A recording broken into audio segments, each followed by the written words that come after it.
Good morning. It's exciting to be here today on the 21st of December 2023. This is the shortest day of the year. I don't know why people say that because there's still 24 hours in the day, but it's the shortest daylight hours.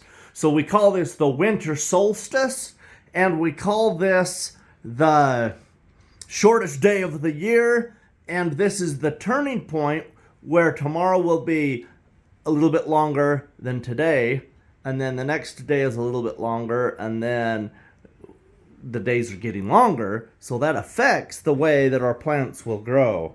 It doesn't affect all plants exactly the same, because some plants grow quicker simply because you have more light, but other plants are triggered to grow in a different way, like they will blossom and bloom because days are getting longer instead of shorter. And so that's pretty exciting stuff. So we got our seedlings in here, everything's growing good. A bunch of these need to go out to the greenhouse, and we're just going to look around on the shortest day of the year and see what it looks like outside. It is snowing this morning, so I got a plethora of coats on. We're just going to go out here. The wind's blowing. It's not that cold though. And the first clue is it didn't bite my skin on my face.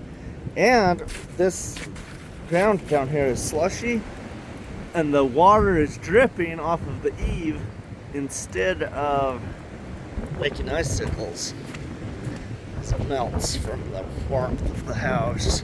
When it's really cold, it doesn't even melt at all. So it kind of feels like winter. The snowflakes are pretty hard on my face here.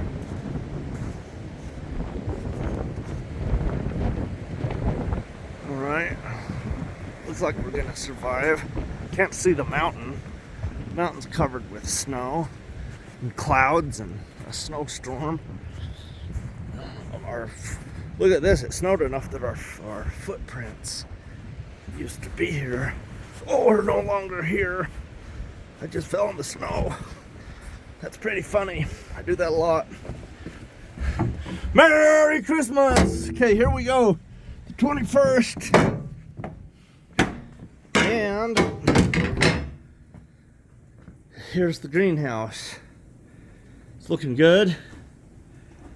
I'm wondering about it today. Let's just go up on the catwalk and see what things look like.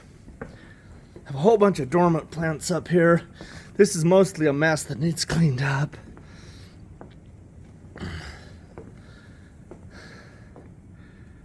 The worm bin.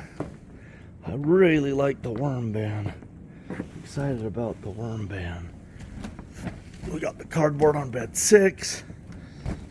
We have a lot of food in here. Let's think about the food. There's beets and onions, peas, chamomile, onion chives and garlic chives that we could eat right now. Just right there, all that is in bed 6 and on the stone wall.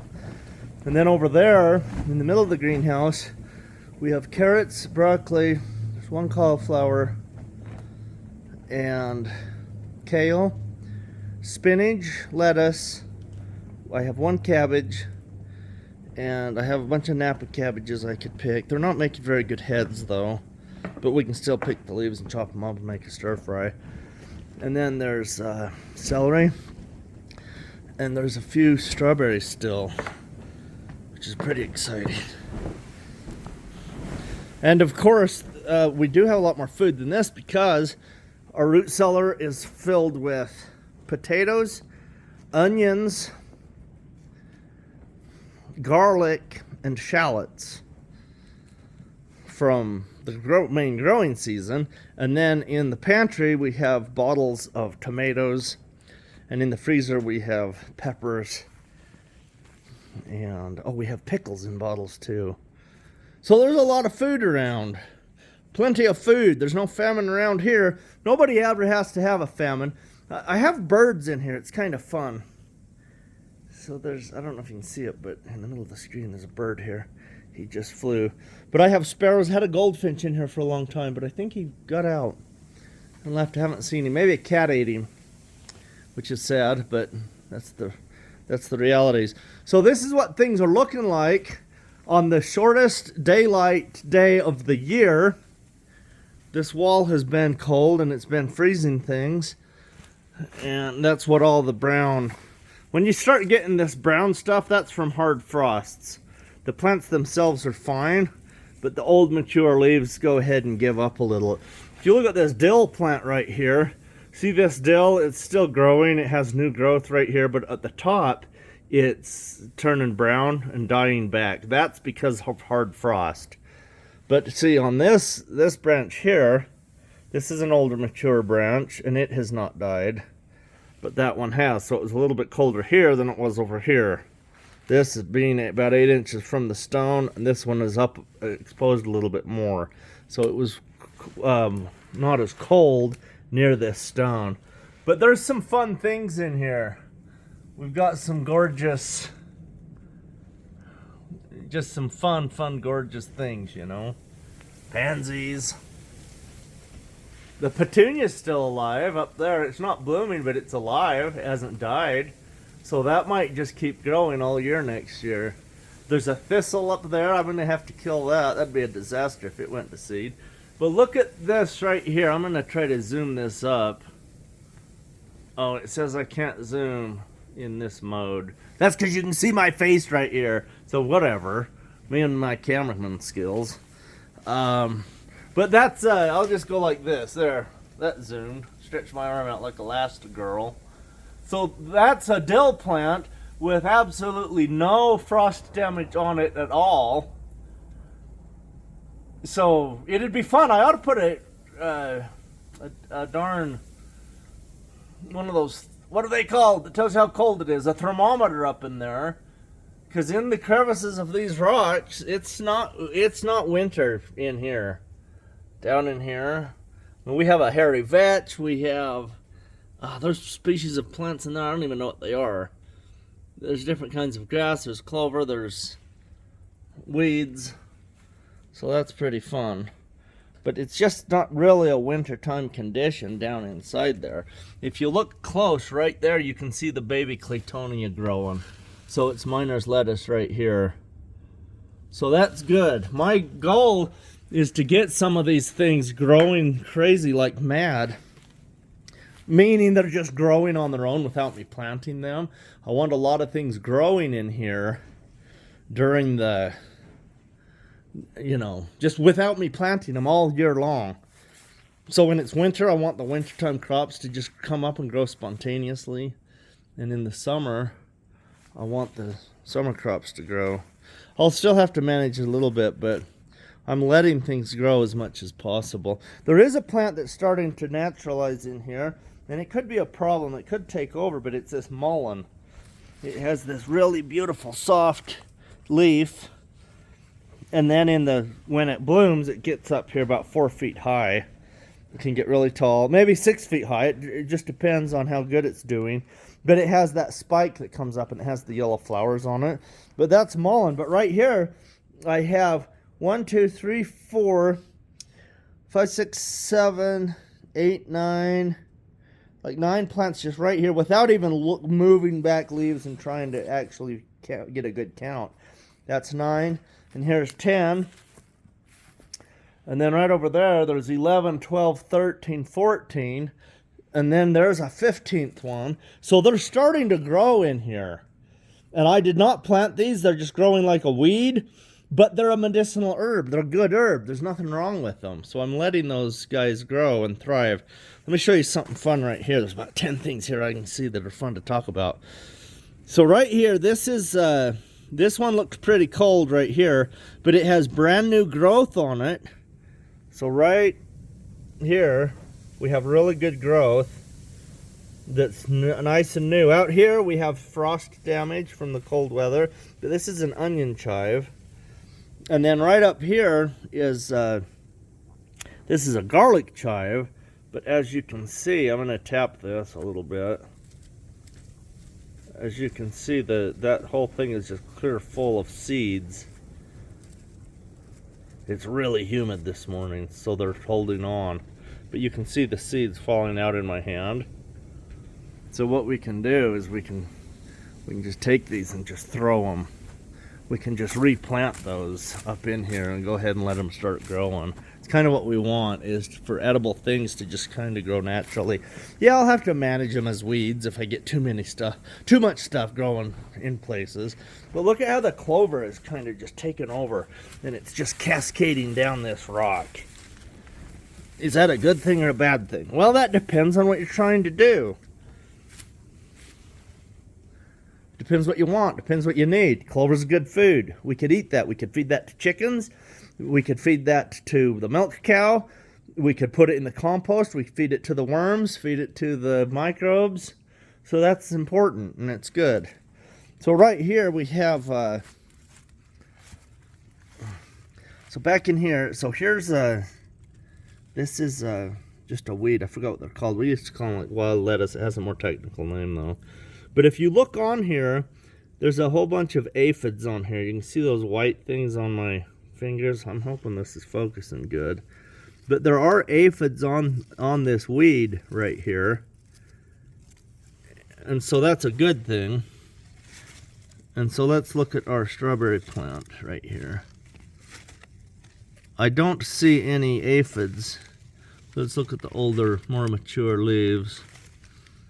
And I don't see an aphid on this strawberry plant. Now as we get to the crown down in here on this strawberry blossom, there are aphids down in there. And aphids are not a good thing, but we're just trying to observe and see what's happening. And here's one of the perennial onions. These are like a green onion. It's a perennial Welch onion. But if I was going to eat this at this time of year, it doesn't look very palatable because there's so many of these. But if you come in here and you just pick off the leaves like this, that's perfect. You take that in the house, you dice that up.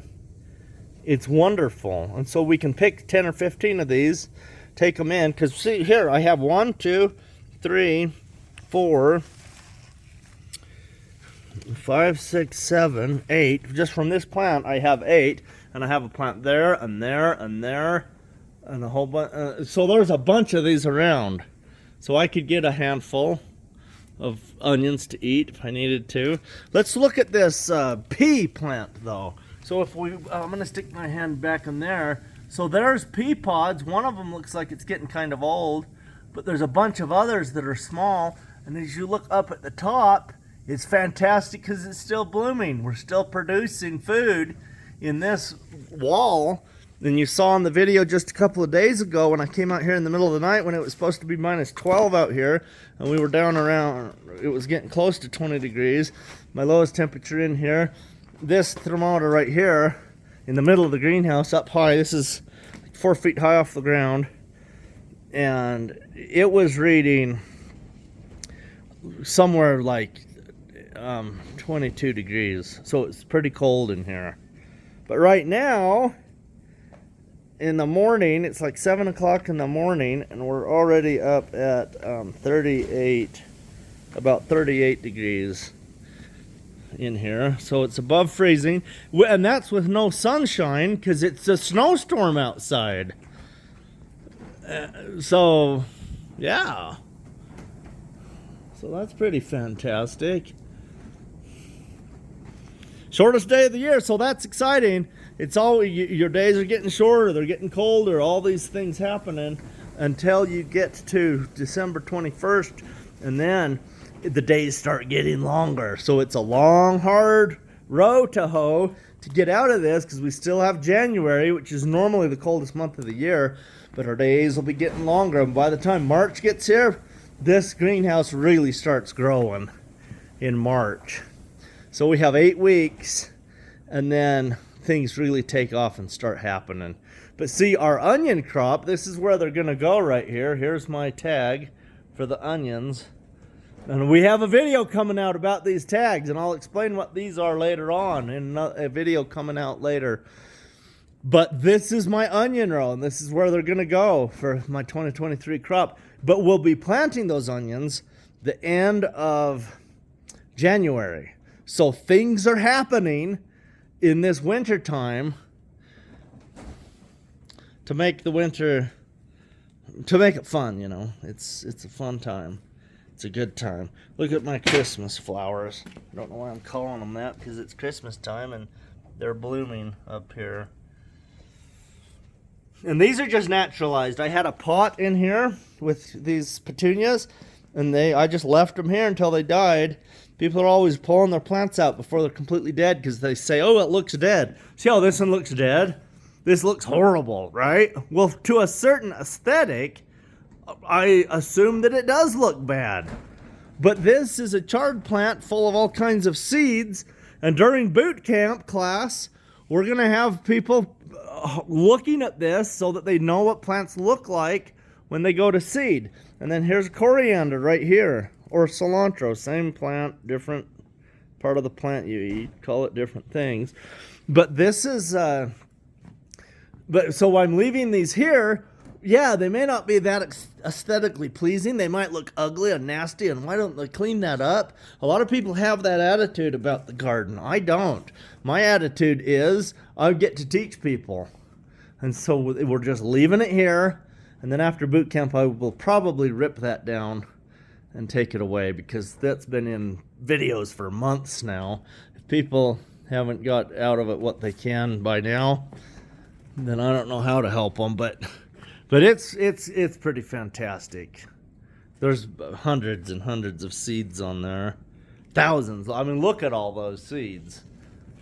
So that's pretty awesome to me.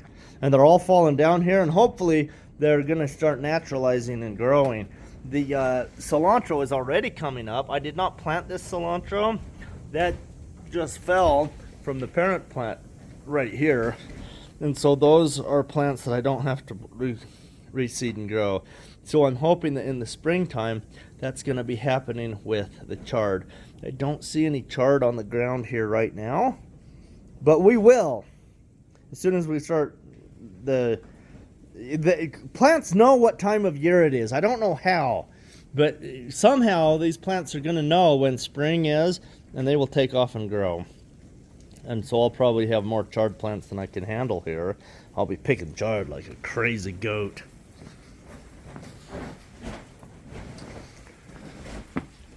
December 21st, the shortest day of the year. And Merry Christmas. Back out into the snowstorm.